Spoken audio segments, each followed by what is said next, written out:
What's up guys, naman po si Guest Sir at tatakin natin ngayon yung medyo mainit-init pang issue ng isang anak na nagreklamo sa Rappi Tulfo in action dahil sa 500 pesos na allowance. Let's go.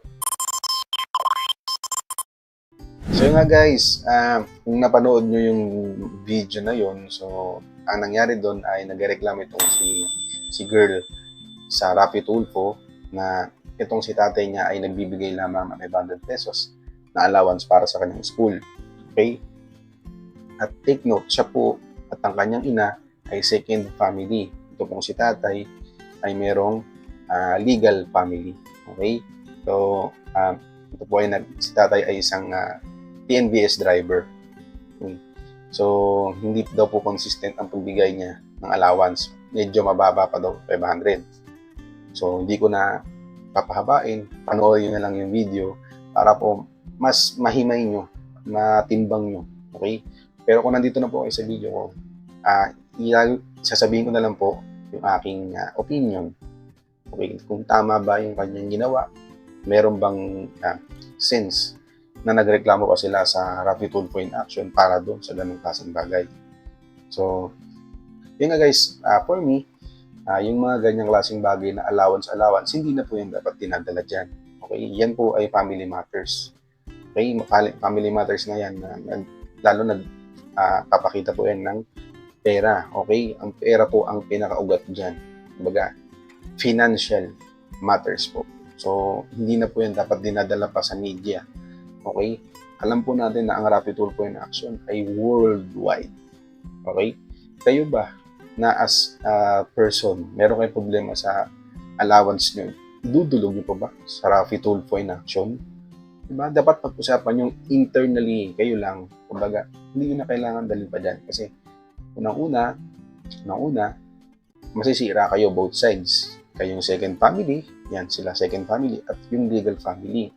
Kasi, nabubunyag yung mga dapat na kayo ay nag-uusap privately lang. Mga hindi na kailangan pampalaking pa.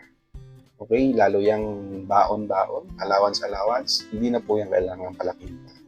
Pag-usapan nyo eternally yan. Mga sustento lang naman yan. Kumbaga hindi naman yan yung tinatakbuhan ka. Buti sana kung hindi ka binigyan. Okay, yun. Yun pwede mong ireklamo. Yung hindi ka binibigyan, wala kayong matatanggap, ni singkong duling. Okay? Pero binibigyan ka. Minsan nga lang hindi sapat. Siyempre, may legal family yan eh. Kumbaga, hindi naman lang kayo yung binibigyan ng money. Okay? Hindi lang siya nagtatrabaho para sa inyo. Meron din po siyang legal na pamilya. Kaya dapat po, intindihin na lang po ng kabilang side. Okay? For me, hindi na po yan dapat dinadala dyan. Okay? So, alam na ng lahat. Maski ako, kinontent ko na. Diba? Kumbaga, ang gagawin na lang dyan dapat, hindi na yun pahabain. Okay? O matatapos niya yung video, sila po ay nagkaayos na, naging okay naman po yung outcome. Pero po, meron na pong sugat yan. O lalala po yan. Okay? Lalaki po yung sugat niyan. Maybe on air, okay yan. Pero paglabas po niyan, I'm sure po na magkakaroon yan lalo ng problema. Kasi nga nilabas sa public, which is family matters lang po dapat. Kaya kayo guys, mga nanonood ngayon, kung meron kayong internal problem, lalo ganyan, tatay mo hindi ka binibigyan ng sapat na allowance, okay? Kausapin mo na lang si tatay. Usap kayo ng masinsinan. Okay, kayong dalawa lang or kasama yung mami mo. Okay, kasama din yung kabilang side. Baga magkasundo kayo sa ganitong amount, ito lang mabibigay ko muna.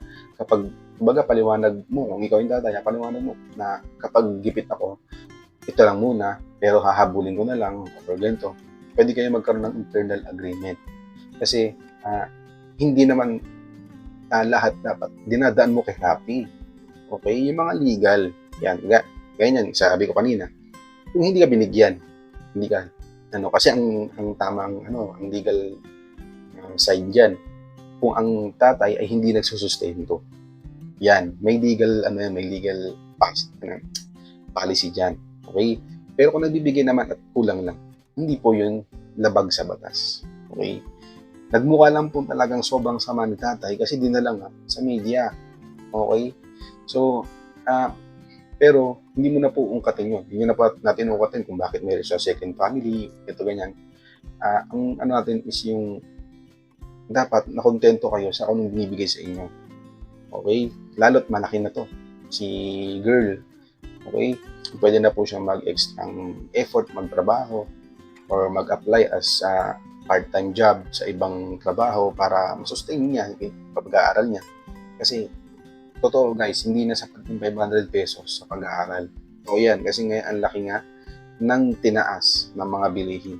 Mga school supplies, ng projects, at may mga extra bayarin pa yan sa school, mga solicit, may mga ambagan, di ba? Marami yan guys, di ba? Nag-aral din naman kayo, alam niyo naman yan.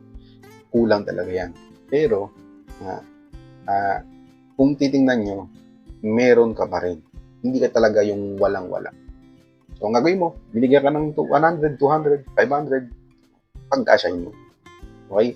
Hindi naman kailangan na mag-rant ka sa social media kasi ganito lang binigay ni tatay. Ganito lang binigay ni nanay. Okay? Hindi kailangan ganun, guys.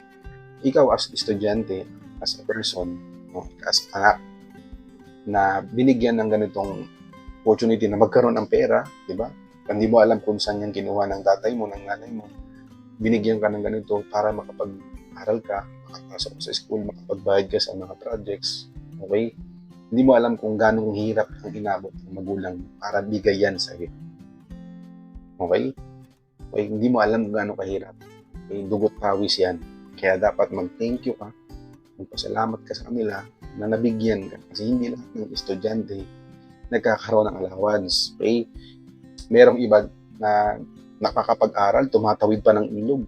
Tumatawid pa ng ilog, tumatawid pa ng bundok, naglalakad ng kilometro para makapasok sa school.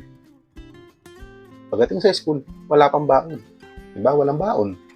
O, walang makain. Uuwi sa school, same routine. O, lakad ng kilometro, tatawid ng ilog, tatawid ng bundok, aakit ng bundok, bababa ng bundok para makapasok sa school. Pero walang reklamo. Kasi yun lang ang meron sila. So ikaw guys, ikaw as estudyante, as anak, kung ano lang ang meron kayo, tanggapin mo. Okay? Be grateful sa lahat ng binibigay ng magulang mo, mapagkain man yan, material things, money, okay, effort. Hindi nyo alam guys kung anong pinaghihirapan ng magulang nyo para ibigay yan sa inyo. So dapat, ang isusukli nyo ay pagiging grateful. Thank you kayo, mahalin nyo yung magulang nyo. Okay? Hindi natin masabi na habang buhay yung trabaho nila, nagaganyan yung sahod, may binibigay sila nito, may kinikita sila nito. Okay? Yung iba dyan, nawawalan pa ng trabaho, yung magulang. Ngayon, okay? So, yung iba, ibang magulang nga, nakukuha pang gumawa ng masama para lang may maibigay sa kanilang na maibigay na baon. Okay?